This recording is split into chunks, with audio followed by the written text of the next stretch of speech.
Imagine you are a 19-year-old carefree and fun-loving university student. It's Friday, and all you can think of is attending a party. You spend the whole day looking for one to attend, as if some supernatural power is guiding you. And when you finally get one, it is the last party you will ever attend. The party in itself is a death wish. This is exactly what happened to a young girl called Kristin, and to this day, not even her body has ever been found. But today, we will solve her murder together and go through a very strange and bizarre last moments, and by the end, we will capture her killer. Kristin Smart was a vibrant young woman with a bright future ahead of her. Was born on November 20, 1977 in Augsburg, Germany, to her parents who are both educators. She moved in with her family to California as a child and later attended Lincoln High School, where she graduated in 1995. Her adventurous spirit led her to work as a lifeguard and camp counselor in Hawaii before a mysterious disappearance. When Kristin failed to show up for a part-time job and missed her final exams, her worried parents reported her missing to the authorities. An extensive search was launched, but Kristin remained missing. With her whole life ahead of her, what could have happened to this promising young woman? The answers to this haunting question have remained elusive for far too long. Before we answer them, who was Kristin really? In 1996, Kristin embarked on a journey to California Polytechnic State University, hoping to chase her dreams. Little did she know that this decision would change her life forever. One fateful night, during Memorial Day weekend, Kristin found herself at a fraternity party. Surrounded by strangers, as the night wore on, she suddenly found herself alone, abandoned by a friend who had returned to the dorms earlier.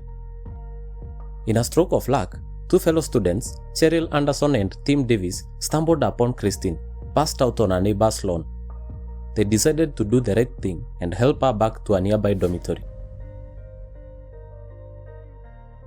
However, their kindness was met with an unexpected turn of events. When another student from the party, Paul Flores, joined them and offered to help Kristin get back to her room. As they made their way towards Kristin's dorm, Davis and Anderson eventually departed, leaving Kristin in the hands of Flores. Flores claimed that he walked Kristin as far as his dormitory, but then allowed her to continue the rest of the journey to her dorm alone.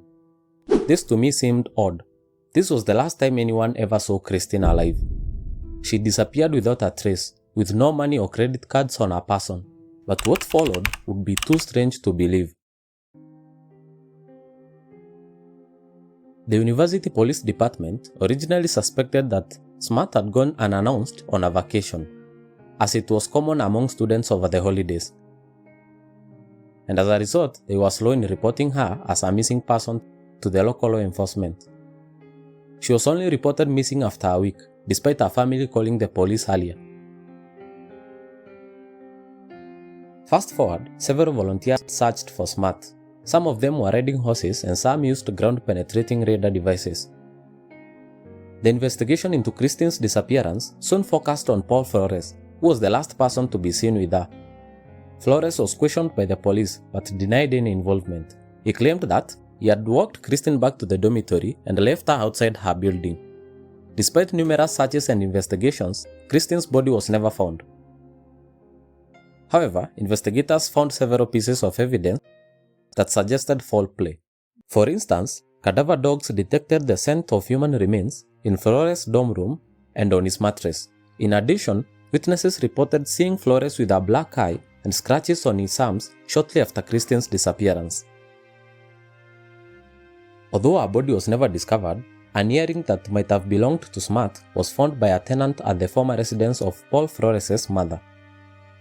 This earring was not marked as evidence and has since been lost by the police.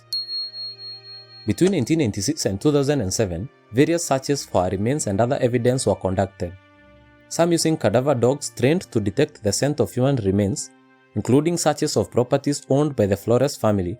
No useful leads were ever found for nearly 2 decades. On September 6, 2016, officials from the San Luis County Sheriff's Office announced that they were investigating a new lead in the case. Cadaver dogs from the FBI were brought in and investigators were preparing to spend approximately 4 days excavating an area on the Cal Poly campus. After 3 days, items were found at all the 3 dig sites, located on the same hillside near Smart's dorm. A spokesperson for the sheriff's office said the items are being analyzed to see whether they are connected to the case, which could approximately take days, weeks, or months. The items uncovered were still being investigated as of 2020, that is 4 years later. On the 20th of April 2021, it was announced that they believe Kristin's body may have been buried beneath the deck of Ruben Flores' home, but had recently been removed.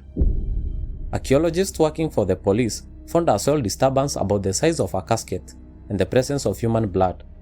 The blood was too degraded to extract a DNA sample. The disappearance of Kristin Smart has been an ongoing case that has been reviewed by several law enforcement agencies.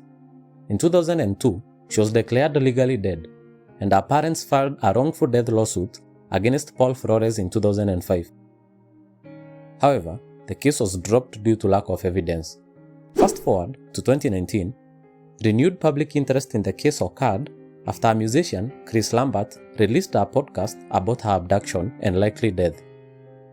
This led to a new billboard being put up, and an FBI agent told the Smart family that news was coming about her disappearance. On the 5th of February 2020, search warrants were issued for specific evidence in 4 different locations, and Flores was briefly detained during the search. On April 13, 2021, Flores and his father Ruben were taken into custody. Prosecutors maintained that Flores, who is now 46 years old, killed Smart during an attempted rape on May 25, 1996, in his dorm room at the university where they were both first-year students. He was the last person to be seen with Smart as he walked her home from the party. His father was also accused of helping to hide Smart's body. The trial also included testimony from 2 women who said Flores drugged and raped them. On October 18, 2022, the separate juries that were hearing the case simultaneously at the Monterey County Courthouse found Paul Flores guilty of first-degree murder, and his father Ruben Flores was not found guilty. Ruben was facing a maximum sentence of 3 years in jail. Paul was sentenced to 25 years to life on March 10, 2023. After nearly 27 years of unspeakable anguish, the Smart family has finally seen their daughter's killer sentenced. If you enjoyed this case, give us a like, and if it's not too much, subscribe to the channel. See you next time and stay safe.